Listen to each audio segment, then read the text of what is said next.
तो नमस्कार दोस्तों, कैसे हैं आप लोग।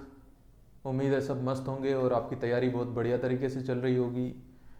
अब आपके एग्ज़ाम के बहुत कम दिन बचे हैं और आप उस हिसाब से अपनी तैयारी की रफ्तार को और तेज़ कर दीजिए। जैसा कि आप कर ही रहे होंगे, आप में से काफ़ी लोग जो लोग नहीं कर रहे हैं वो भी कर दीजिए। तो कल हमने जो राजस्थान कोऑपरेटिव एक्ट 2001 है, इसकी दो धाराएं पढ़ी थी। चैप्टर फर्स्ट की दो धाराएं, पहली जो थी उसके अंदर संक्षिप्त नाम और प्रसार था, दूसरे के अंदर परिभाषाएं। आज हम पढ़ने वाले हैं इसका चैप्टर 2, कंप्लीट करेंगे इसको हम, जिसका नाम है इनकॉर्पोरेशन यानी निगमन। निगमन जो है उससे संबंधित क्या एक्ट हैं, क्या रूल्स हैं, वो आज की इस क्लास में हम पढ़ेंगे। इसके अंदर सेक्शन 3 से 14 चैप्टर 2 के अंदर है। सेक्शन यानी धाराएं 3 से 14। तो सेक्शन 3 जो है वो हमारा है सरकार द्वारा सहकारी आंदोलन की अभिवृद्धि, यानी सरकार जो है वो सहकारी आंदोलन को बढ़ावा देगी, इसको अभिवृद्ध करेगी। और ये जो है सेक्शन 3 के अंदर दिया गया है। इसके लिए सरकार अपनी तरफ से क्या करेगी, सोसाइटियों को लीगल एंटिटी बनाया जाए, ऐसा कानून लेकर के आई है। आर्टिकल 43B जो कि 87वें संविधान संशोधन के द्वारा कोऑपरेटिव सोसाइटीज़ में संवैधानिक दर्जा दिया गया था। 87वें अमेंडमेंट, जो कॉन्स्टिट्यूशन अमेंडमेंट था, उसमें आर्टिकल 43B के अंडर इसको दिया गया था। अब सरकार जो है वो क्यों सहकारी सोसाइटीज़ हैं इनको प्रोत्साहित करती है ज़्यादा से ज़्यादा बनने और काम करने के लिए।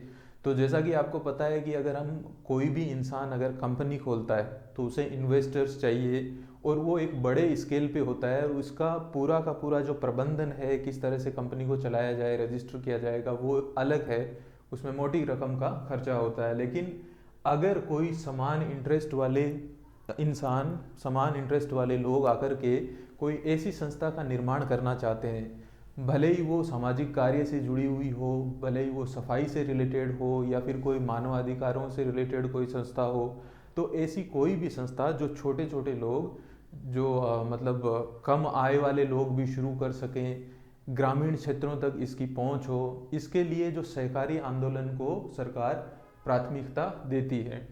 और क्योंकि जैसा कि हमारे राष्ट्रपिता महात्मा गांधी की भी यही ख्वाहिश थी कि ज़्यादा से ज़्यादा सहकारी जो उद्यम हैं उनको प्रोत्साहित किया जा सके, ताकि हमारे जो छोटे छोटे गाँव के अंदर लघु उद्योग करने वाले लोग हैं, या ऐसे लोग जो ऑलरेडी कुछ काम कर रहे हैं और काम के साथ साथ एक ऐसी संस्था बना करके कुछ वॉलेंटरली वर्क करना चाहते हैं, उनके लिए एक लीगल प्लेटफॉर्म तैयार हो, एक्ट बन सके।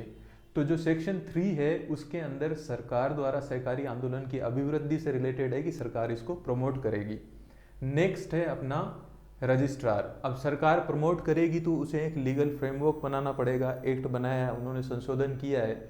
आपको सिर्फ मोटा मोटी यही याद रखना है कि सरकार इसको, इसकी अभिवृद्धि के लिए कोशिश करेगी, या इसके लिए लीगल फ्रेमवर्क बना जाएगा। ये सेक्शन 3 का सार है। 4 के अंदर फिर जो है एक रजिस्ट्रार जो है हर राज्य सरकार अपने राज्य में रखेगी। जो ये सहकारी सोसाइटीज जो रजिस्टर्ड होंगी, जो काम करेंगी, उनके अंदर जो है ये रजिस्ट्रार जो है क्या करेगा, उनको ओवरसी करेगा। ओवरसी करने का मतलब है कि ये रजिस्ट्रार जो है पोस्ट होगी, ये उनका नियमन करेगा, किस तरह से वो वर्क कर रही हैं, वो कानून के दायरे में वर्क कर रही हैं या नहीं कर रही हैं, इनका रजिस्ट्रेशन कैसे करना है, ये सब जो है रजिस्ट्रार के अंदर पावर होती है। और ये चैप्टर 2 के सेक्शन 4 में इसको बताया गया है।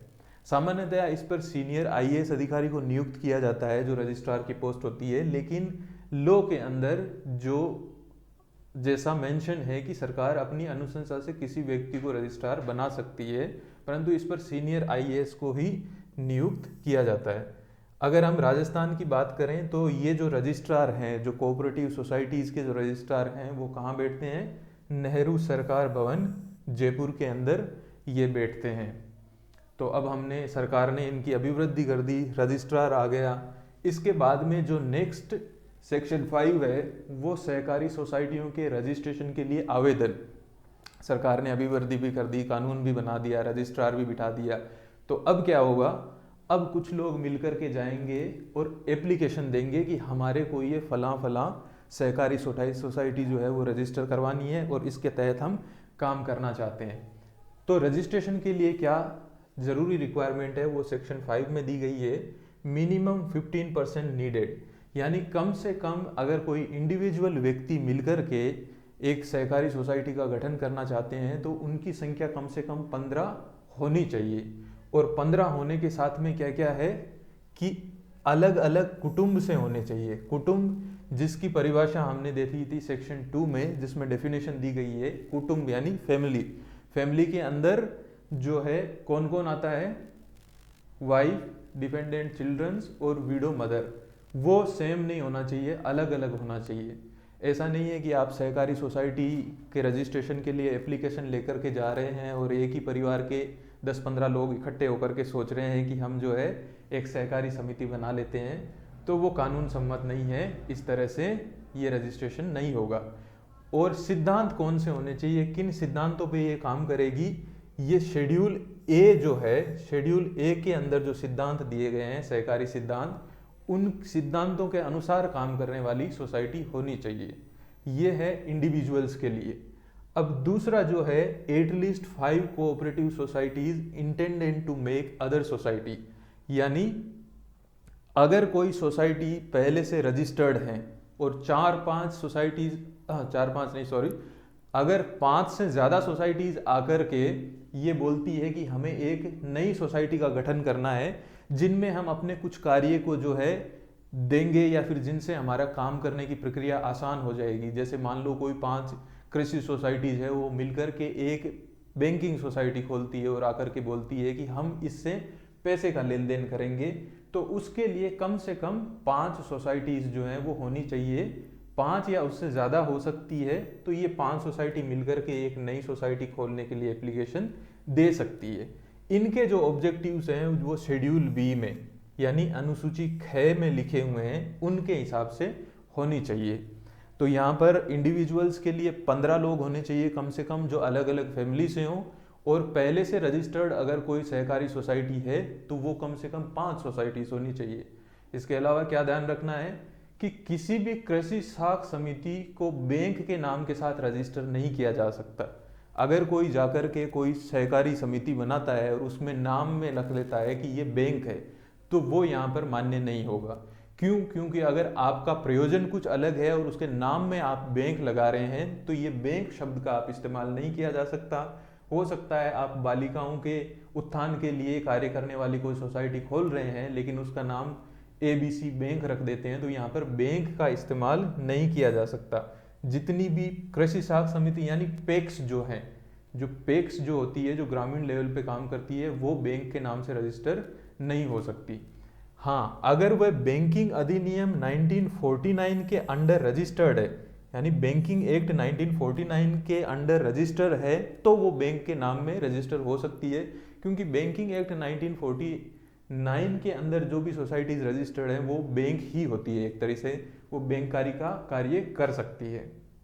इसके अलावा अगर कोई सोसाइटी परिसीमित दायित्व वाली सोसाइटी है, परिसीमित दायित्व वाली यानी लिमिटेड लाइबिलिटी, अगर कोई सोसाइटी जो है वो लिमिटेड लाइबिलिटी वाली सोसाइटी है, तो उसे क्या करना होगा, उसे अपने नाम में लिमिटेड या परिसीमित जो है वो लगाना होगा। अगर आप लिमिटेड लाइबिलिटी वाली खोल रहे हैं तो लिमिटेड नाम में लगाना होगा, ताकि लोगों को ये पता रहे कि ये लिमिटेड लाइबिलिटी की है। इसकी ज़रूरत क्यों है? क्योंकि जैसा कि आपको पता है, हमने देखा था कि जो सेक्शन 2 की डेफिनेशन थी कि लिमिटेड लाइबिलिटी की जो सोसाइटीज़ होती है उनके वाइंड अप या परिसमापन की दिशा में उनका जो उनके शेयर होल्डर्स होते हैं उनके ऊपर जिम्मेदारी भी लिमिटेड होती है। तो ये आपके जो मेंबर्स हैं उनको पता होना चाहिए कि इनके शेयर होल्डर्स की जो जिम्मेदारी है वो लिमिटेड है। इसके बाद में हम चलते हैं सेक्शन 6 की तरफ। अब यहाँ पे रजिस्ट्रेशन के लिए हमने एप्लीकेशन दे दिया, कम से कम 15 लोग भी इकट्ठे हो गए या फिर 5 सोसाइटीज इकट्ठी हो गई, तो रजिस्ट्रेशन का आगे क्या प्रोसेस होगा? हम एप्लीकेशन रजिस्ट्रार को देते हैं और रजिस्ट्रार ये पाता है कि समिति का रजिस्ट्रेशन विधि सम्मत है, यानी सारे कानून और एक्ट के हिसाब से ये सही है, तो वो 60 दिनों के अंदर अंदर इसकी मंजूरी दे करके हस्ताक्षर और मुद्रा से प्रमाण पत्र या रजिस्ट्रेशन लेटर जो है वो जारी कर देगा। अपना साइन करेगा, मुहर लगाएगा और आपको एक रजिस्ट्रेशन सर्टिफिकेट पकड़ा देगा कि हाँ अब आप लोग जो हैं इस सोसाइटी के अंदर काम कर सकते हैं, ये आपकी कानून के हिसाब से रजिस्टर्ड सोसाइटी मानी जाएगी। मान लो आपको एप्लीकेशन दिए हुए 60 दिन हो गए, तो इसमें क्या होता है, 3 कंडीशन बनती है। एक, मंजूरी मिल गई तो आप जाकर के सीधा काम करना शुरू कर देंगे। दूसरा ये हुआ मंजूरी नहीं मिली, मंजूरी नहीं मिली तो इस केस में क्या होगा, वो 60 दिनों के भीतर भीतर नामंजूरी का आदेश देगा। जिन्होंने भी प्रार्थना लगाई है, जो भी एप्लीकेंट्स हैं, उनको बताएगा कि आपका रजिस्ट्रेशन जो है उसे एक्सेप्ट नहीं किया जा सकता। और क्यों नहीं किया जा सकता, इसका कारण भी जो है उस आदेश के अंदर सूचित करेगा। अब ये आदेश के अंदर कारण सूचित कर दिया तो हम फिर अगले 60 दिनों के अंदर हमारे पास ये ऑप्शन रहता है कि जो कारण दिया है उसके अंदर सुधार करके हम फिर से एप्लीकेशन लगाएं। यानी ये 60 दिनों के बाद में आप शुरुआत से यहाँ पे पहुँच जाते हो।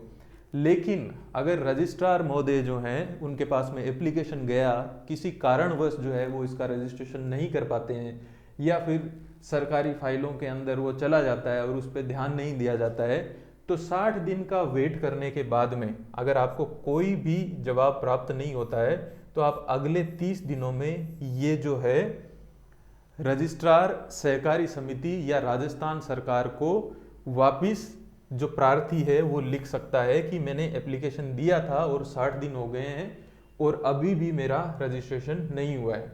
अब ये इनके पास में जब से ये इसको एप्लीकेशन देंगे उसके बाद में 30 दिनों का टाइम रहेगा रजिस्ट्रार या राज्य सरकार के पास में कि वो इसके ऊपर निश्चायक निर्णय ले, यानी इसको रजिस्टर करना है या नहीं करना है। नहीं करना है तो क्यों नहीं करना है वो बताएं।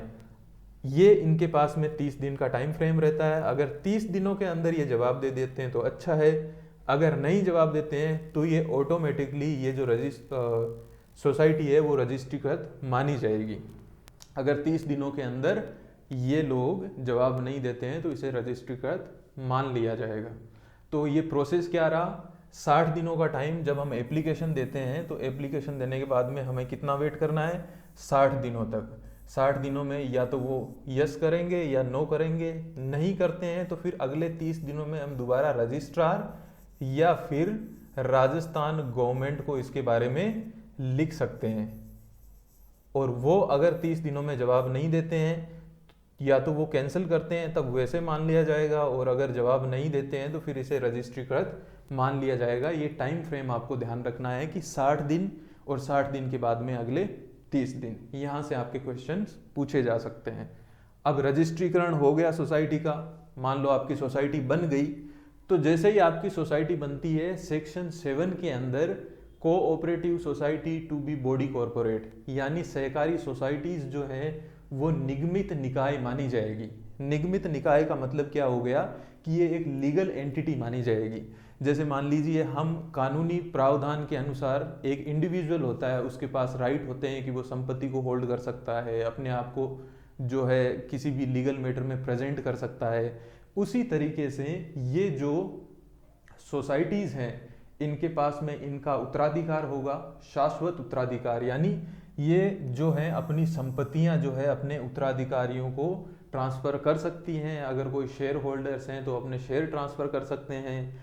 इनके पास संपत्ति रखने का अधिकार आ जाएगा और ये कि ये एंटिटी मानी जाएगी। इनके पास मोहर होगी, ये संपत्ति धारण कर सकती है, ये संविदा कर सकती है, यानी कॉन्ट्रेक्चुअल कुछ भी कॉन्ट्रेक्चुअल बेसिस पे जो है किसी भी चीज़ का कॉन्ट्रैक्ट निकाल सकती है। और विधि कार्यवाहियों मतलब लीगल मामलों में अपने आप को रिप्रेजेंट कर सकती है। यहाँ पर कंफ्यूज नहीं होना है। सेक्शन 3 के अंदर राज्य सरकार जो है, सेक्शन 3 के अंदर सरकार जो है वो सहकारी आंदोलन को प्रोत्साहित करती है, और सेक्शन 7 के अंदर ये बॉडी कोऑपरेट बनते हैं। अब रजिस्ट्रेशन भी हो गया, एप्लीकेशन दे दिया 5 में, 6 में रजिस्ट्रार ने रजिस्ट्रेशन कर दिया, 7 में बॉडी कोऑपरेट बन गया। अब आता है कि अब हम सोसाइटी को चलाएं कैसे। तो चलाने के लिए सेक्शन 8 के अंदर जो है बाई लॉज दिए हुए हैं, यानी उपविधियां दी हुई है कि ये जो सोसाइटी रजिस्ट्रीकृत हुई है इसके नियम कानून क्या होंगे, किन कानून के बेसिस पे इसमें डेली के कार्यकाज होंगे, कौन इसका सीईओ बनेगा, कौन अध्यक्ष बनेगा, कब इसके चुनाव होंगे, या किन किन मामलों में ये जो है अपना कार्य करेगी।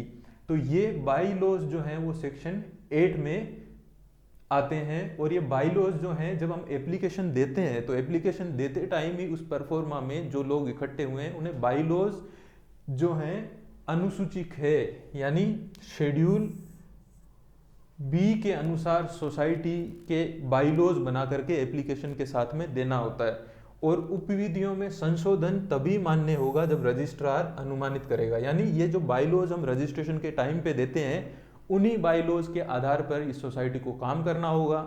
अगर ये अपने बाईलॉज में चेंज करना चाहती है तो रजिस्ट्रार की अनुमति आवश्यक होगी। ये हम कैसे करेंगे वो भी आगे इसमें आएगा, अभी हम पढ़ेंगे।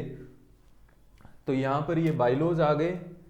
नेक्स्ट है section 9, change of name of cooperative society, यानी सहकारी समिति का नाम परिवर्तन।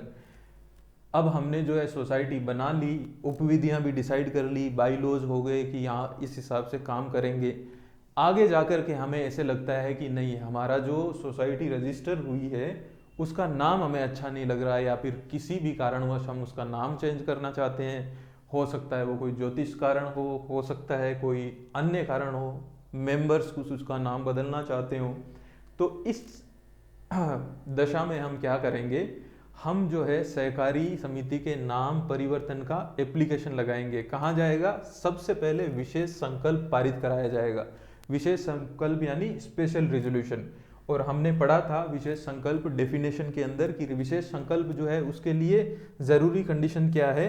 जरूरी कंडीशन ये है कि कम से कम 50% मेंबर्स जो हैं वो 50% या इससे ज़्यादा मेंबर इसके पक्ष में होने चाहिए, और उपस्थित जो मेंबर्स हैं उनमें से 2/3 का जो वोट है वो इसके पक्ष में पड़ना चाहिए, तभी जाकर के ये स्पेशल रेजोल्यूशन पारित होगा। तो ये दोनों कंडीशन मीट होनी चाहिए। यानी अगर एक सोसाइटी में 100 सदस्य हैं तो कम से कम 50 तो चाहिए ही, लेकिन उसके अंदर वोटिंग के दिन कितने लोग प्रेजेंट है उसमें 2/3 की मेजोरिटी भी चाहिए। यानी 50 से ज़्यादा कितने भी 2/3 हो सकते हैं, तभी ये विशेष संकल्प पारित माना जाएगा। अब ये विशेष संकल्प हम लेकर के आए, वोटिंग करवाई, ये जो मैंडेट है वो हमें मिल गया, तो उसके बाद में हम क्या करेंगे, रजिस्ट्रार को आवेदन करेंगे। रजिस्ट्रार को बोलेंगे कि ये हमने स्पेशल रेजोल्यूशन पारित करवा लिया है और अब हम नाम चेंज करवाना चाहते हैं। तो रजिस्ट्रार क्या करेंगे, रजिस्ट्रार जो हैं वो एक जैसे ही उनके पास एप्लीकेशन जाएगी वो 30 दिनों के अंदर अंदर एक पब्लिक नोटिस इशू करेगा। कितने दिनों के अंदर अंदर, 30 दिनों के अंदर एक पब्लिक नोटिस इशू करेगा। और उस नोटिस को इशू करने के बाद में, जिस डेट से नोटिस इशू हुआ है उसके बाद में हमारे पास में 30 दिन रहेंगे। कोई भी व्यक्ति जिसे इसके नाम पे आपत्ति हो, कोई दूसरी सहकारी सोसाइटी या कोई दूसरा इंसान आकर के ये बोल सकता है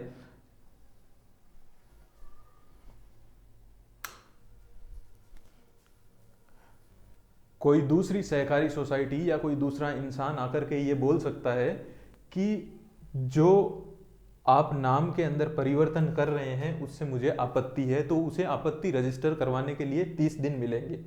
30 दिनों तक अगर कोई आपत्ति नहीं दर्ज की जाती है तो ऑटोमेटिकली उस नाम को रजिस्टर्ड कर दिया जाएगा। रजिस्ट्रार जो है नए नाम के साथ में इसका रजिस्ट्रेशन सर्टिफिकेट जारी कर देगा।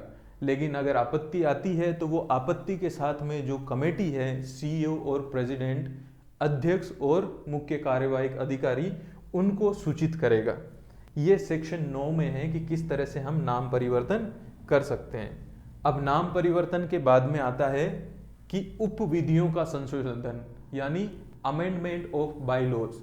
अगर हमें ऐसे लगता है कि कुछ उपविधियां जो है वो रजिस्ट्रेशन के टाइम पे हमसे रह गई है, या कुछ उपविधियां हैं जिनके अनुसार ये सोसाइटी काम नहीं कर पा रही है, उसे बदलाव करना है, या कुछ नई उपविधियां उसमें जोड़नी है, नए बाईलॉज जोड़ने हैं, तो उसका जो है किस तरह से क्या प्रोसेस रहेगा ये सेक्शन 10 में दिया हुआ है। सेक्शन 10 के अंदर क्या है कि विशेष संकल्प पारित करवाया जाएगा। अगेन वही 50% और 2/3 मेजोरिटी होनी चाहिए। अब विशेष संकल्प हमने पारित करवा दिया, फिर रजिस्ट्रार को आवेदन किया जाएगा। विशेष संकल्प पहले पारित होगा और फिर उसके बाद में रजिस्ट्रार को आवेदन दिया जाएगा कि हमने ये विशेष संकल्प पारित किया है और अब हम इसके बाईलॉज में संशोधन करना चाहते हैं। अब रजिस्ट्रार जो है वो 60 दिनों का टाइम लेगा। जब भी रजिस्ट्रार के पास कोई काम जाता है तो वो कितने दिनों का टाइम लेता है? 60 दिनों का। आप इस रूल के अंदर बार बार ये पढ़ेंगे कि 60 डेज का टाइम रजिस्ट्रार लेता है, तो आपको ज़्यादातर यही याद रखना है कि 60 दिनों, कोई अगर सोसाइटी की तरफ से कोई रिक्वेस्ट जाती है, भले वो रजिस्ट्रेशन की हो या नाम चेंज की हो, उसमें 60 दिनों का टाइम लिया जाएगा। और 60 दिनों के बाद में क्या होगा, या तो रजिस्ट्रार इसे मान्य कर देगा, और मान्य नहीं करेगा, अगर कोई दिक्कत आती है तो वो उसे कैंसिल कर देगा।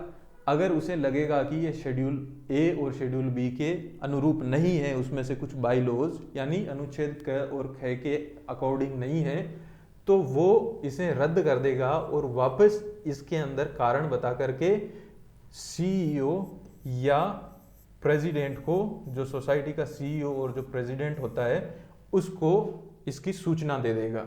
ये सीईओ प्रेसिडेंट उसमें सुधार करके वापस आवेदन दोबारा से कर सकते हैं।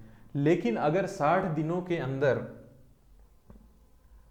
कोई जवाब नहीं दिया जाता है, तो कोई जवाब नहीं दिया जाता है तो इस केस में क्या होता है, 60 दिनों के बाद में अगले 30 दिनों तक जो सोसाइटी है, उसके अध्यक्ष हैं, प्रेसिडेंट हैं, वो सोसाइटी राज्य सरकार या रजिस्टर को ये लिख करके भेज सकती है कि हमने बाईलॉज में अमेंडमेंट के लिए एप्लीकेशन दिया था और आपकी तरफ से कोई उस पर निश्चयात्मक निर्णय नहीं आया है कि इसे हमें रखना है या नहीं रखना है। तो उसके बाद में रजिस्ट्रार और सरकार के पास कितने दिन रहते हैं?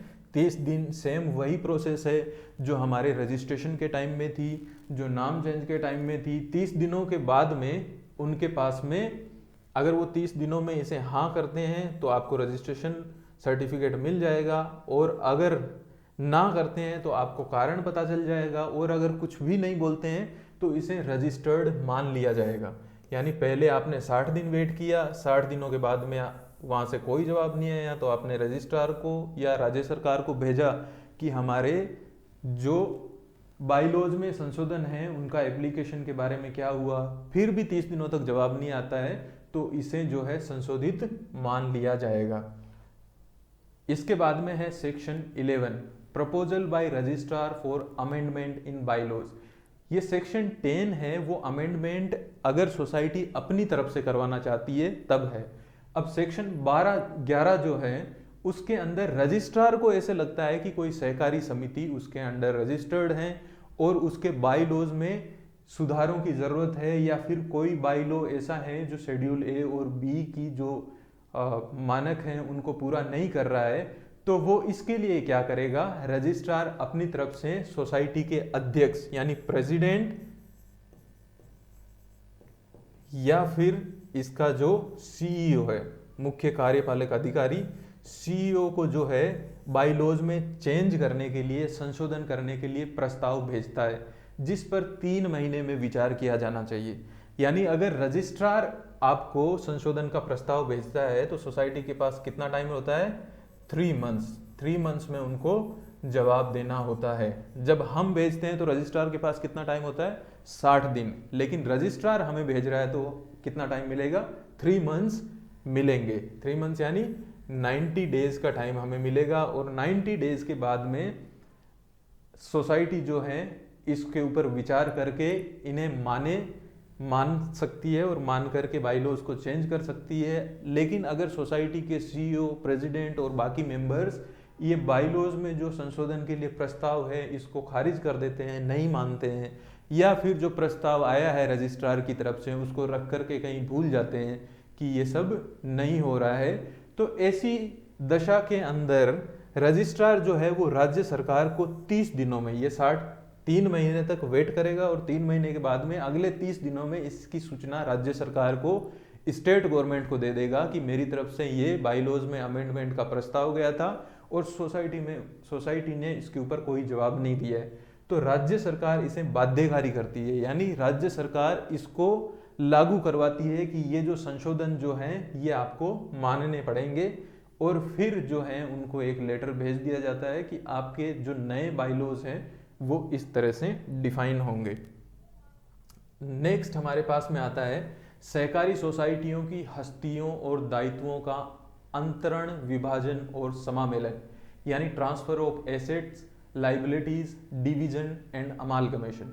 ट्रांसफ़र ऑफ एसेट्स तो बिल्कुल नॉर्मल चीज़ है। अगर सोसाइटी के पास कोई एसेट्स हैं, ज़मीन है, ट्रैक्टर हैं, गाय बैल हैं, या फिर किसी भी तरह की कोई संपत्ति है, उसको ट्रांसफ़र करना, ट्रांसफ़र वो किसी व्यक्ति को कर रही है या किसी सोसाइटी को कर रही हैं, वो दोनों भी इसी के अंदर आते हैं।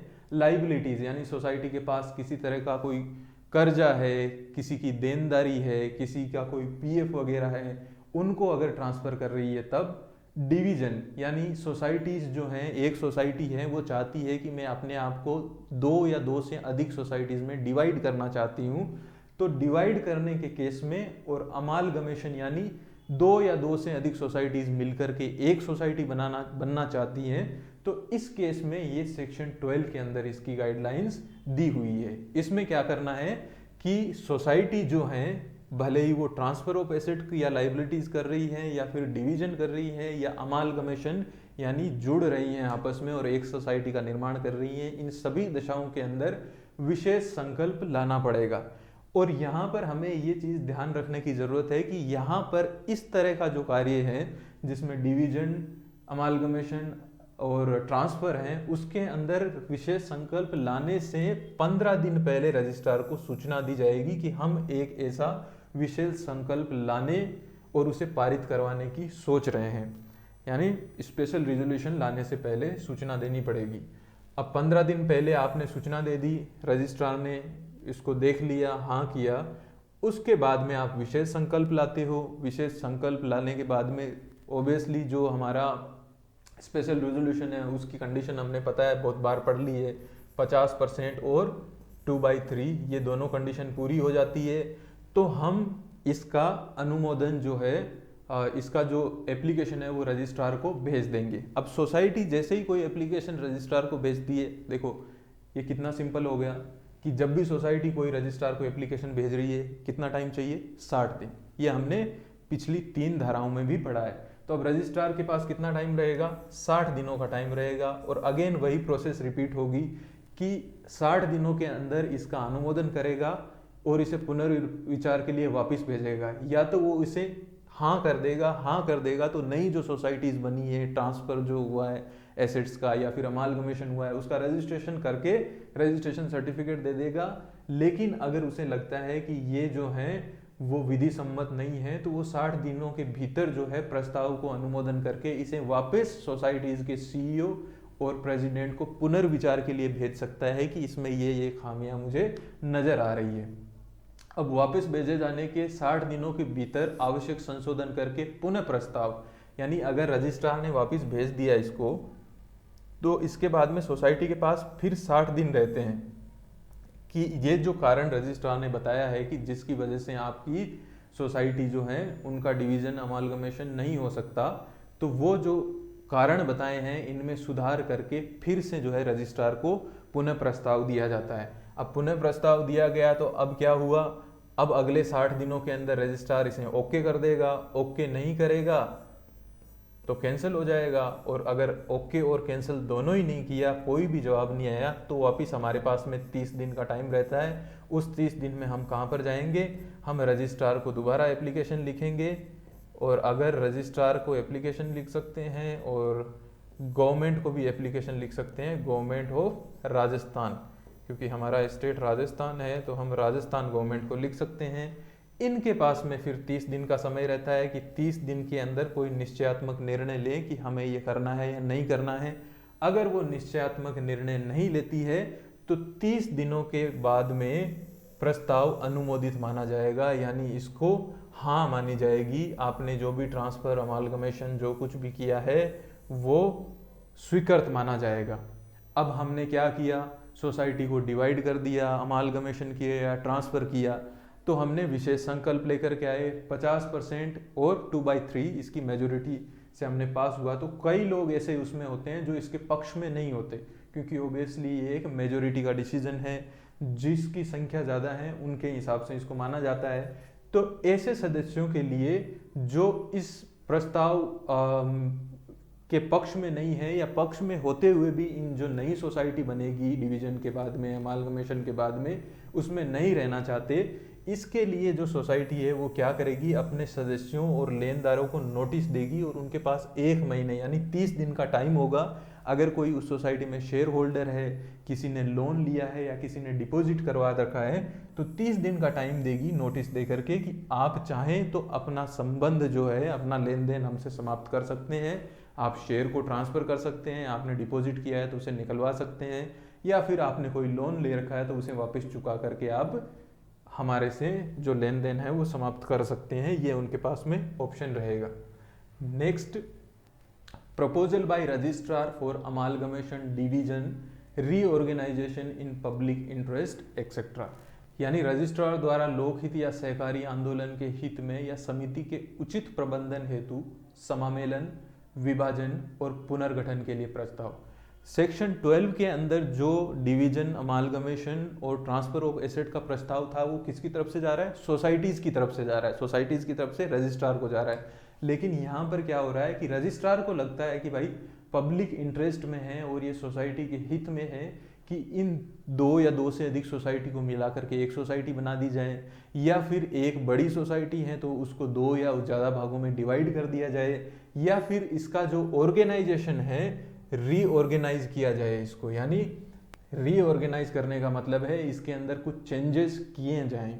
ये जो है पब्लिक इंटरेस्ट में है और जो सहकारिता आंदोलन है उसके हित में है, कि सहकारिता आंदोलन के हित में और कानून सम्मत है। तो इसके लिए रजिस्ट्रार क्या करेगा, अध्यक्ष यानी प्रेसिडेंट और सीईओ को भेजेगा इसका प्रस्ताव जो है। ये जो प्रेसिडेंट को या फिर सीईओ को इसका प्रस्ताव भेजेगा और इस पर एक साधारण सभा होगी। यानी पहले क्या थी, पहले हम जो है विशेष संकल्प पारित कर रहे थे, परंतु रजिस्ट्रार के द्वारा ये जो है प्रपोजल आया है तो अब हमें विशेष संकल्प की जरूरत नहीं है, इसमें साधारण सभा होगी और साधारण सभा के अंदर जो है निश्चय किया जाएगा कि रजिस्ट्रार ने जो हमें प्रपोजल भेजा है उसको माना जाए या नहीं माना जाए। या तो वो 3 महीने में निश्चय कर लेंगे कि हमें मानना है, या नहीं मानेंगे तो उसका कारण रजिस्ट्रार को बताएंगे, अथवा अगर वो 3 महीने के अंदर फिर से इस प्रपोजल को रख करके भूल जाते हैं तो ऐसे केस में क्या होता है, प्रपोजल को रख के भूल जाने के बाद में जो रजिस्ट्रार है वो अपने से आगे की अथॉरिटी, यानी मान लीजिए बच्चा नहीं मान रहा है तो फिर इसकी शिकायत किससे की जाती है, अगर किसी का छोटा भाई नहीं मान रहा है, छोटे भाई को उसने प्रस्ताव दिया, रजिस्ट्रार है जो वो सबका बड़ा भाई है और ये जो सोसाइटीज हैं वो सबकी छोटा भाई या बहन है, रजिस्ट्रार बड़ा भाई या बहन है, तो इन्होंने इसे एक प्रस्ताव दिया कि ये आपके हित में है, ये काम आप कर लो। लेकिन समिति ने 3 महीने तक कोई निश्चय नहीं दिया, तो ये अपने से आगे जो माई बाप हैं सरकार, उनको 30 दिन के अंदर ये बात भेज देगा कि 3 महीने में मैंने ये प्रपोजल दिया था और इस पर कोई निश्चय नहीं हुआ है। तो फिर केंद्र सरकार अगले 30 दिनों के अंदर इसे क्या कर देगी, बाध्यकारी कर देगी। क्या करेगी, बाध्यकारी कर देगी। और बाध्यकारी का मतलब है कि जो प्रपोजल दिया गया है वो आपको मानना ही पड़ेगा, जो सोसाइटी के जो भी प्रपोजल है उसको मानना ही पड़ेगा। ये है हमारा सेक्शन 13। नेक्स्ट है सेक्शन 14 यानी धारा 14। धारा 14 के अंदर क्या है, cancellation of registration certificate of cooperative societies in certain cases, यानी कतिपय मामलों में सहकारी सोसाइटियों के रजिस्ट्रेशन प्रमाण पत्र का रद्द किया जाना। कुछ मामले ऐसे होते हैं जिनके अंदर जो पहले से रजिस्टर्ड सहकारी सोसाइटीज होती हैं उनके रजिस्ट्रेशन सर्टिफिकेट को रद्द भी किया जा सकता है। अब यहाँ पर हमारे पास में 3 केस आते हैं। 3 केस कौन कौन से आते हैं, पहला वो है जहाँ धारा 12 और 13 यानी सेक्शन 12 और 13 के तहत सोसाइटियों का अमालगमेशन और डिवीजन हुआ हो। अब सोसाइटियों का अगर अमालगमेशन होता है यानी 2 से ज़्यादा सोसाइटीज़ मिलकर के एक सोसाइटी बनाती हैं, तो पहले की जो सोसाइटी थी उनका रजिस्ट्रेशन कैंसिल माना जाएगा और नई जो सोसाइटी बनी है उसका रजिस्ट्रेशन होगा। सेम डिवीजन में भी है, अगर डिवीजन हुआ है, एक बड़ी सोसाइटी एक से ज़्यादा भागों में टूटती है, तो जो नए भाग बनते हैं उनका रजिस्ट्रेशन दोबारा से किया जाएगा। और रजिस्ट्रेशन किस धारा में होता है ये आपको मुझे बताना है। अब नेक्स्ट अपन चलते हैं केस सेकंड, जहां किसी सहकारी समिति के संबंध में धारा 63 के अंदर कोई समापक नियुक्त किया गया हो।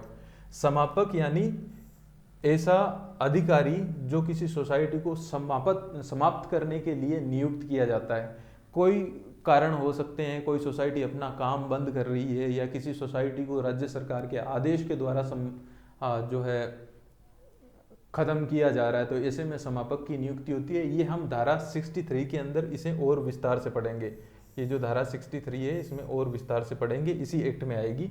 तो जब सोसाइटी का समापक नियुक्त हो गया और सोसाइटी को जो है ख़त्म किया जा रहा है, तो ऐसी कंडीशन में उसका रजिस्ट्रेशन भी क्या हो जाएगा, रद्द हो जाएगा, जो धारा 14 के अंदर में रद्द माना जाएगा। अब जो है केस 3 आता है कि अगर कोई सोसाइटी धारा 63 के अंदर रजिस्ट्रीकृत मान ली गई है, परंतु वो धारा 61 की अपेक्षाएं पूर्ण नहीं करती है। 6 में हमने पढ़ा था कि रजिस्ट्रेशन जो है वो होता है सोसाइटी का। अब मान लो कोई सोसाइटी है जिसने एप्लीकेशन दिया, 60 दिन हो गए और 60 दिन के बाद में भी रजिस्ट्रार ने कोई जवाब नहीं दिया, तो अगले 30 दिनों में उन्होंने फिर से उसे एप्लीकेशन दिया, फिर कोई जवाब नहीं आया, तो वो सोसाइटी स्वतः रजिस्ट्रीकृत मान ली जाती है। अब इसके बाद में रजिस्ट्रार को ये उनके ध्यान में आता है कि जो सोसाइटी में हमने कोई जवाब नहीं दिया या किन्हीं कारणोंवश जो हमने इस एप्लीकेशन पे ध्यान नहीं दिया, इसकी वजह से ये रजिस्टर्ड मान ली गई है, वो सहकारिता के जो सिद्धांत हैं उन पे काम नहीं कर रही हैं, वो शेड्यूल ए या शेड्यूल बी के हिसाब से नहीं चल रही हैं, या फिर उनके बाईलॉज हैं उनमें कोई दिक्कत है, तो ऐसी सोसाइटीज़ को जो है धारा 14 के अंदर कैंसिल किया जाता है। रजिस्ट्रार जो है वो कैंसिलेशन का ऑर्डर दे सकता है। तो आज हमने जो है चैप्टर 2 के अंदर जो धारा 3 से लेकर के 14 तक हमने पढ़ा, जिसके अंदर सरकार द्वारा सहकारी आंदोलन की अभिवृद्धि, रजिस्ट्रार क्या होता है, रजिस्ट्रेशन का एप्लीकेशन कैसे दिया जाता है, रजिस्ट्रीकरण का प्रोसेस क्या होता है, बॉडी को ऑपरेट बनना, और उसके बाद में बाईलॉज, उसके बाद में नेम चेंज होना, नेम चेंज के अलावा बाईलॉज में चेंजेस करने, ये सारी चीज़ें हमने आज देखी। आप इस क्लास को दोबारा से रिवाइंड करके भी देख सकते हैं। और ये जो मैंने आपको पढ़ाया है इसमें आप साथ ही में नोट्स बना लें। ये एक तरह से संपूर्ण आपको जितना आपके एग्ज़ाम में आएगा उसके लिए ये पर्याप्त है। जो बेयर एक्ट हैं उसको पढ़ करके ये सारे नोट्स मैंने बनाए हैं। तो अब हम जो है कुछ ऑब्जेक्टिव टाइप क्वेश्चंस को भी देख लेंगे कि हमने अभी तक जितना पढ़ा है वो कितना हमारे दिमाग में जा रहा है, हम उसको प्रोसेस कर पा रहे हैं या नहीं कर पा रहे हैं। बहुत सिंपल है ये 3 से 14 तक की जो धाराएं बताई हैं सेक्शन 2 इनकॉर्पोरेशन के अंडर, तो अभी तक आपको समझ में आ गया होगा। नहीं आया है तो आप 1-2 बार इस क्लास को दोबारा से देख लीजिए। उसके बाद में आप जो है ऑब्जेक्टिव क्वेश्चंस वाला पार्ट जो है उस पर जा सकते हैं।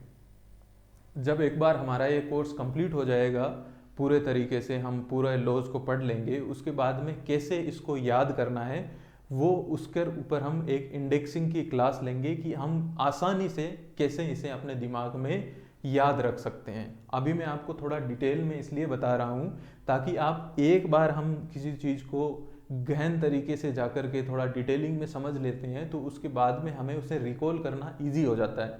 तो जब अब ये क्लासेस ख़त्म होने के बाद में जब हम इंडेक्सिंग में जाकर के इसको याद करने के तरीके देखेंगे तो आप बिल्कुल ऐसे फटाफट 1 सेकंड के अंदर किसी भी सवाल का जवाब दे पाएंगे।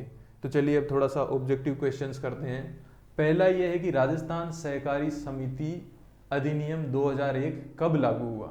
कब लागू हुआ हमें पता है, 14 नवंबर 2002, यानी चाचा नेहरू के जन्मदिन के दिन इसे लागू किया गया था। और इसकी राष्ट्रपति को स्वीकृति कब मिली थी वो भी हमें पता होना चाहिए, 3 अक्टूबर 2002। ये भी आपको याद होना चाहिए कि यहाँ 3 अक्टूबर 2002 को राष्ट्रपति की अनुमति मिली थी और 14 नवंबर 2002 को ये लागू हुआ था। 14 नवंबर को क्यों हुआ था? कांग्रेस की गवर्नमेंट थी, बाल दिवस है, पंडित जवाहरलाल नेहरू का जो है जन्मदिन है। क्वेश्चन सेकंड कि अधिनियम के तहत अपेक्स सोसाइटी के रूप में क्या परिभाषित है, यानी what is defined as apex society under this act. तो अपेक्स सोसाइटी के रूप में क्या परिभाषित है? अपेक्स क्या होती है? शीर्ष सोसाइटी होती है। गांव स्तर पर कार्यरत समिति ये नहीं होती है। गांव स्तर पर जो समिति है उसको हम क्या बोलते हैं? पेक्स बोलते हैं। पेक्स यानी प्राथमिक कृषि साख सोसाइटी। अपेक्स, ठीक है। उसके बाद में society whose area operation extend to whole state, यानी पूरे राज्य में काम करने वाली जो सोसाइटी होती है, ये बिल्कुल सही है। थर्ड है a society confined to a part of the state, किसी एक हिस्से तक सीमित होने वाली, वो ये नहीं है। डिस्ट्रिक्ट तक काम करती है, उसको हम क्या बोलते हैं, सीसीबी बोलते हैं, सेंट्रल कोऑपरेटिव बैंक, या फिर सेंट्रल कोऑपरेटिव सोसाइटी अगर वो बैंककारी के व्यवसाय में नहीं है तो। A society operating in multiple states, कई राज्यों में कार्यरत समिति नहीं, कई राज्यों में कार्यरत समिति होती है, वो अपेक्स सोसाइटी नहीं होती है। ये एक ही राज्य की जो प्रधान सोसाइटी होती है उसको अपेक्स सोसाइटी या शीर्ष सोसाइटी कहा जाता है। नेक्स्ट है अधिनियम की कौन सी धारा विभिन्न प्रयुक्त शब्दों की परिभाषा प्रदान करती है। परिभाषा किसमें है, डेफिनेशन हमें पता है, चैप्टर फर्स्ट का जो सेकंड सेक्शन जो है, धारा 2 जो है उसके अंदर डेफिनेशन है। फर्स्ट के अंदर इसका संक्षिप्त नाम और प्रसार दिया हुआ है। धारा 3 के अंदर क्या है, सरकार द्वारा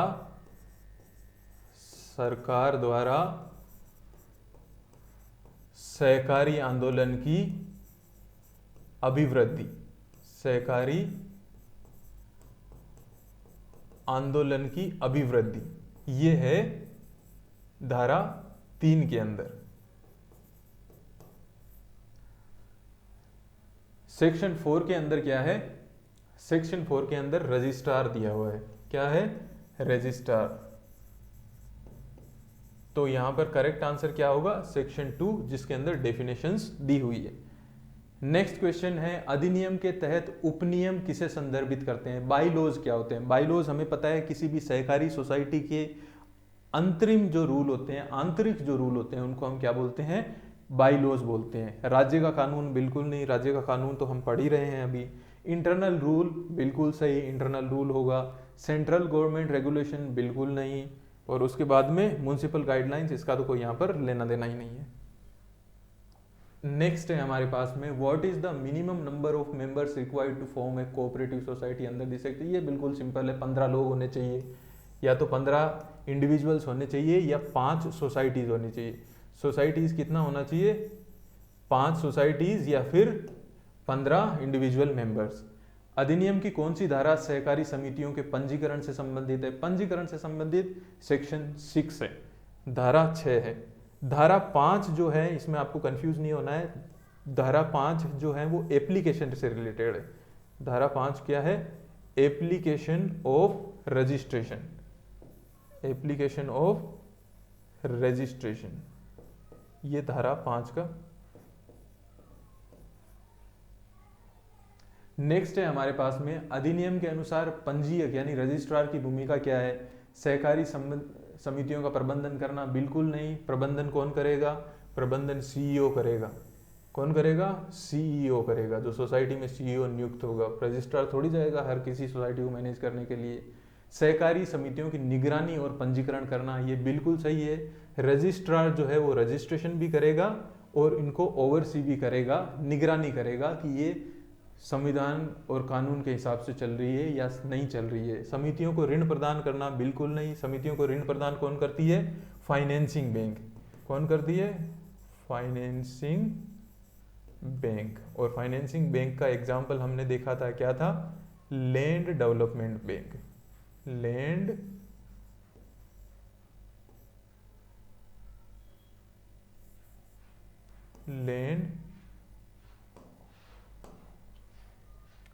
डेवलपमेंट बैंक, ये इसका एग्जाम्पल था। सहकारी समितियों का ऑडिट करना, ऑडिट भी नहीं है, ऑडिट ऑडिटर करेगा, रजिस्ट्रार नहीं करेगा। ये हम आगे पढ़ेंगे। ऑडिट जो है वो ऑडिटर करता है, लेकिन रजिस्ट्रार जो है ऑडिटर को अपॉइंट जरूर कर सकता है। तो मुख्य काम क्या है इसका, कि ओवरसी करना और सोसाइटीज जो हैं उनका रजिस्ट्रेशन करना। 8 क्या है, under which section can the registration of cooperative society can be cancelled. किस धारा के तहत सहकारी समिति का पंजीकरण रद्द किया जाता है। जो चैप्टर 2 है उसकी सबसे लास्ट की धारा, सबसे लास्ट में हम क्या करेंगे, रजिस्ट्रेशन कैंसिल करेंगे। 14 is the right answer. Next question हमारे पास में आता है, उस समिति के लिए कौन सा शब्द उपयोग किया जाएगा जिसका मुख्य उद्देश्य उससे संबंध अन्य समितियों के संचालन के लिए सुविधाएं प्रदान करना है। बिल्कुल नॉर्मल बात है, प्राथमिक समिति नहीं होगी, ये पेक्स होती है जो विलेज लेवल पे काम कर रही है, सेंट्रल सोसाइटी भी नहीं होगी, ये सीसीबीज होती है जो डिस्ट्रिक्ट लेवल पे है, और नॉमिनल सोसाइटी तो बिल्कुल नहीं होगी। राइट आंसर होगा अपेक्स सोसाइटी। अपेक्स सोसाइटी इसीलिए बनाई जाती है जिसका मुख्य उद्देश्य जो है वो अन्य समितियों के संचालन के लिए सुविधाएं उपलब्ध कराना, ये अपेक्स सोसाइटी का मेन वर्क होता है। तो ये था हमारी आज की क्लास। उम्मीद है कि आपको ये जो चैप्टर 2 जो है वो पूरी तरीके से अच्छे से समझ आया होगा। अगर आपको इसमें कुछ डाउट लग रहा है तो आप इसको दोबारा से रिवाइंड करके देख सकते हैं, या कमेंट सेक्शन के अंदर आपके जो भी डाउट्स हैं उनको आप मुझे लिख करके भेज सकते हैं। हम इसका नेक्स्ट क्लास में सॉल्यूशन कर देंगे। और आप अपनी तैयारी को इसी तरह से जारी रखिए, कोई भी क्लास मिस मत कीजिए।